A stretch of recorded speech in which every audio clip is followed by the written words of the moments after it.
جی بہت شکریہ جنرل صاحب. آپ نے بار بار 2021 کی بات کی کہ جب دہشت گردوں کو یہاں پہ لایا گیا، بسایا گیا، جو بھی پالیسی تھی وہ پالیسی ظاہر ہے کہ صرف پولیٹیکل لیڈرشپ نے نہیں بنائی تھی، اس میں ملٹری لیڈرشپ بھی برابر کی شریک تھی. تو اگر آپ ان کو اسپیئر کر کے صرف پولیٹیکل لیڈرشپ کے اوپر برڈن ڈالیں گے تو میرا خیال ہے اس کو ایک سلیکٹیو جسٹس کہا جائے گا انفارچونیٹلی. ساتھ ہی ساتھ اگر اس طرح کے کرائمز دنیا میں کہیں ہوتے تو وہ وار کرائمز میں آتے.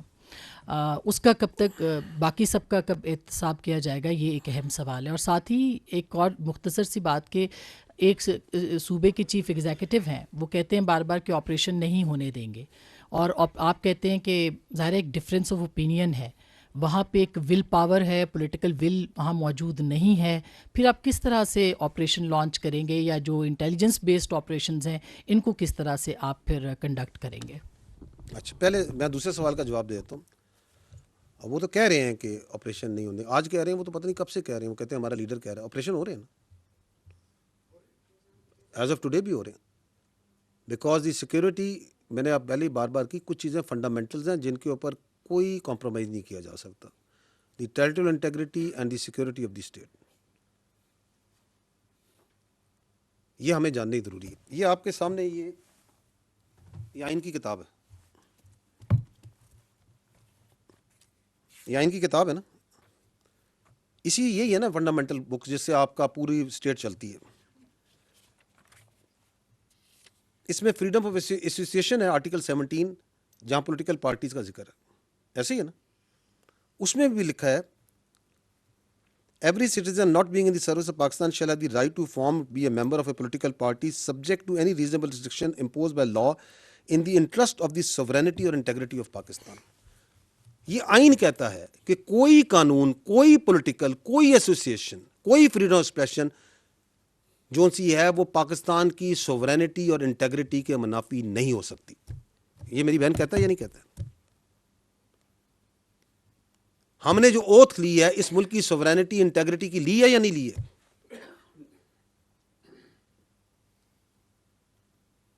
تو I think we are absolutely clear, you are absolutely clear. ہمیں ان خوارج کا بھی کلیئر ہے کہ ان کا کوئی پاکستان کی سوورینٹی اور انٹیگریٹی سے تعلق نہیں ہے.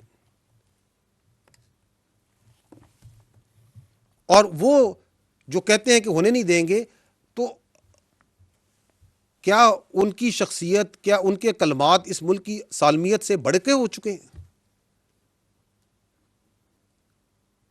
ٹینز آف تھاؤزنڈز آف بچے اور بچیاں اس ملک کی شہید ہو چکے ہیں اس دہشت گردی کے آگے. ہوئے یا نہیں ہوئے؟ خوزدار میں اسکول بس کی معصوم بچیاں، بچے شہید ہوئے ہیں. کس پہ ڈھونڈے ان کا خون کہ ہم آپریشن نہیں ہونے دیں گے؟ وانا کے اندر بچوں پہ حملہ ہوا، آپ کی فوج درمیان میں آئی، 3 ہمارے بہادر جوانوں نے اپنی جان دے کے ان بچوں کو بچایا. کس پہ ڈھونڈے ان کا خون کہ ہم آپریشن نہیں ہونے دیں گے؟ آپ کی پولیس کے بچے، آپ کے ایف سی کے بچے، آپ کے سولینز کیا شہید نہیں ہو رہے صوبے میں؟ کیا آپ کے پاس حل ہے کہ آپ کہتے ہیں کہ آپریشن نہیں ہونے دیں گے، کہتے ہیں کہ کابل سے آپ جو ہے بھیک مانگیں گے سیکورٹی کی؟ تو کیا کریں گے پھر آپ؟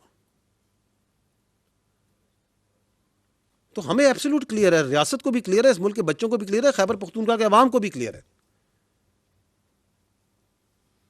کیا آپ یہ کہتی ہیں کہ چونکہ وہ کہتے ہیں تو وہاں پہ جو سا ہے، جو ان کی پرورٹڈ آئیڈیالوجی ہے جس کا دین اسلام سے کوئی تعلق نہیں ہے، جس کے اندر آپ کو آسمہ شرازی کو اجازت نہیں کہ وہ یہ سوال کر سکیں، کہ اس کو امپوز کر دیں کیونکہ وہ یہ کہتے ہیں. تو وی آر ایبسولوٹلی کلیئر، ریاست کلیئر، آپ کو بھی کلیئر ہے. یہ ہماری سالمیت کی جنگ ہے، یہ پاکستان کی جنگ ہے. یہ کوئی شخصیت، کسی کی سیاست اس پاکستان سے بڑی نہیں ہے، کوئی ذات کسی سے بڑی نہیں ہے. جو آپ نے بات کی سلیکٹو، کہ جی یہ سلیکٹو جسٹس ہے، جب ہم یہ بات کرتے ہیں، دیکھیں we need to understand that how the state کے فیصلے ہوتے کیسے. میں ہمیشہ یہ کہتا ہوں کہ ہمارے اوپر ایک نیریٹو ہے جو سیاسی نیریٹو ڈالا جاتا ہے، جس کے اندر جو سا ہے اختیارات مکمل لیے جاتے ہیں، ذمہ داری پوری نہیں لی جاتی، بالکل نہیں لی جاتی. اور اس کا جو طریقہ واردات ہے وہ یہ ہے کہ جی ہم تو بے اختیار ہے، وہ بااختیار ہوتی ہے. آج جو حکومت ہے وہ بااختیار ہے، جو پہلی حکومت ہی بااختیار تھی اس سے پہلے ہی بااختیار ہوتی ہے. اس کے اختیار کو وہ اپنے مختلف اداروں کے ذریعے عملداری میں لاتا ہے. One of the organisation, one of the institution of the implementation of the writ of the state is the army. ایک ایف بی آر بھی اس کا ادارہ ہے، ایک اس کا ادارہ جو سا ہے آپ کی پولیس بھی ہے، اس کے اندر منسٹری آف انٹیریئر بھی ہوتی ہے، اس میں ایجوکیشن ڈپارٹمنٹس بھی ہیں، اس میں ریلیجس ڈپارٹمنٹس بھی ہوں گے. دیر آر ملٹیپل آرگنائزیشنز جو ریٹ آف دی اسٹیٹ کو قائم کرتے ہیں. ہمارے ملک میں تو انفارچونیٹلی یہ جو ادارے ہیں یہ اس طرح بااختیار نہیں جیسے ہونے چاہیے، because of the politicization that have crept into them over a period of time. کیا آپ کی اداروں میں سیاست آ چکی یا نہیں آ چکی؟ اس میں سیاسی عملداری ہے یا نہیں ہے؟ دل پہ ہاتھ رکھ کے بتائیں کہ ان کے اندر کیا وہ اٹانومی، کیا وہ انڈیپینڈنس، کیا وہ اسٹرینتھ ہے جو ہونی چاہیے؟ تو یہ تو ایک بڑا مذاق خیز بیانیہ ہے کہ جی ہم تو کوئی فیصلہ ہی نہیں کرتے، ہم تو بے اختیار ہیں اور یہ سارے فیصلے کرتے ہیں. کیونکہ ایک ادارہ ہے جو اپنے اوپر، ہم ہمیشہ کہتے ہیں کہ ہمیں اپنی سیاست سے، اور ہر قسم کی سیاست، ایک اے بی سی ڈی، ہم کہتے ہیں ہم کسی کی سیاست ہم پہ نہ لاگو کریں.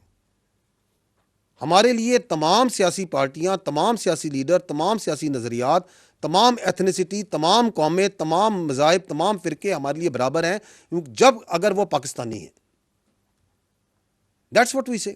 Don't impose your political love on us. But that doesn't mean کہ وہ سیاست بااختیار نہیں ہوتی.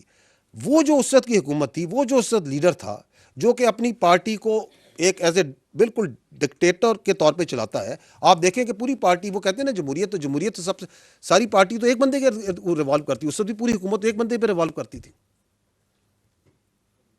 اس وقت بھی ان کو تھا بات چیت کرو، بات چیت کرو، بات چیت کرو، اور وہ جس چیز کے پیچھے پڑ جاتا ہے کہ بات چیت کرو، بات چیت کرو. اور جو اس وقت ڈی جی آئی تھے وہ کدھر ہے اس وقت، جن کو انہوں نے اپنی سیاست کے لیے استعمال کیا؟ آپ یہ ادارے پہ نہیں لگا سکتے، یہ شخصیات کا کھیل تھا. بھائی وہ وزیر اعظم تھا، وہ بااختیار وزیر اعظم تھا جو بعد میں کہتا ہے میرے پاس تو اختیار ہی کوئی نہیں تھا، فیصلہ نہیں کرتا ہوں. وہ اتنا بااختیار وزیر اعظم تھا کہ اس وقت تو وہ قوم کے جو آپ کا آرمی چیف ہے اس کو قوم کا باپ بھی ڈکلیئر کر دیا تھا انہوں نے. یہ کام تو اتنا اختیار تو کسی وزیر اعظم کے پاس نہیں تھا آج تک 1947 سے کہ وہ کسی آرمی چیف کو قوم کا باپ ڈکلیئر کر دے. ہمیں تو یہ پتا ہے کہ قوم کا ایک ہی باپ ہے، قائد اعظم محمد علی جناح. وہ عظیم شخصیت جس نے یہ ملک بنایا، اور قوم کا ایک ہی شاعر ہے حکیم الامت علامہ اقبال. ہم تو اس کو پڑھ کے سے آئے تھے، یہ ایک نیا قوم کا باپ لے کے آگے تھے، کیونکہ ان کی سیاست جو سی اس یہ ڈیمانڈ کرتی تھی. تو آپ جو سے نا ان کو انڈر پلے نہ کریں. وہ جو ابھی بھی بیٹھ کے کہتے ہیں کہ آپریشن نہیں ہونے دیں گے، ابھی بھی کہتے ہیں کہ بات چیت سے مسئلہ حل کرو، وہ جو خبط ادھر تھا وہ خبط ابھی بھی ہے. تو ان سے کوئی پوچھے کہ آپ کو کیا محبت ہے ان طالبان سے، ان دہشت گردوں کے ساتھ، آپ کو ان کی پرورٹڈ آئیڈیالوجی کے ساتھ آپ کو کیا محبت ہے؟ کس کے کہنے پہ آپ یہ پورا کا پورا پاکستان کو اور اپنے صوبے کو تو جھونک رہے ہیں اس آگ میں جس کا ایندھن بن رہے ہیں آپ کے بچے، جس کی وجہ سے وہاں پہ ترقی نہیں ہو رہی، وہاں پہ کاروبار نہیں آ رہا، وہاں پہ سیکیورٹی نہیں فیل ہو رہی لوگوں کو، اور اس کے کتنے ایلز ہیں جو آگے جا رہے ہیں. جی